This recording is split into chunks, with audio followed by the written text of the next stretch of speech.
एक बहन नाच गीत गा रही हूँ। अच्छा लगा लाइक सब्सक्राइब करना, शेयर करना।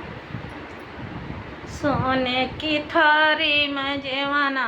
बनायो,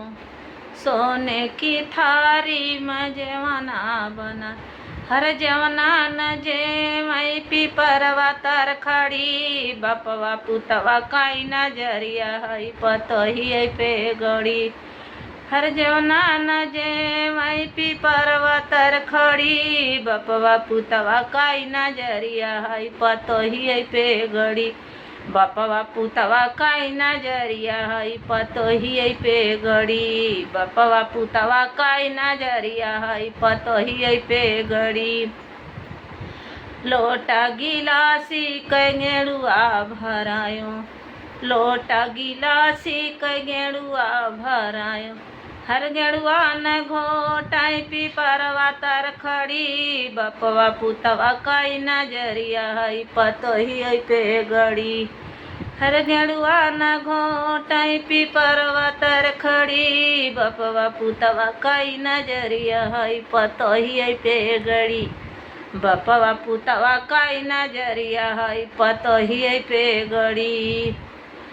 लौंग हिलैची कबीरा जोरायो, लौंग हिलैची कबीरा जोरायो, हर बीरवान कूचै पीपरवा तर खड़ी, बापवा पुतवा काई नजरिया है पतही पे गड़ी, हर बीरवान कूचै पीपरवा तर खड़ी, बापवा पुतवा काई नजरिया है पतही पे गड़ी, बापवा पुतवा काई नजरिया है पतही पे गड़ी। फूल चुनिया चुनी से लगायो, फूल चुनिया चुनी से लगायो,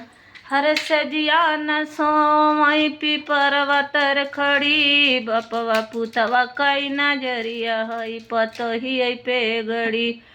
हर सजिया न सोमई पीपरवा तर खड़ी, बापवा पुतवा काई नजरिया है पतही पे गड़ी, बापवा पुतवा काई पतहिया,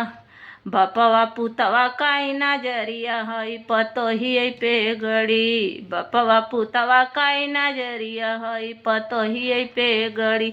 हर पतहिया पे गड़ी, हर पतहिया पे गड़ी, बापवा पुतवा काई नजरिया है पतही पे गड़ी,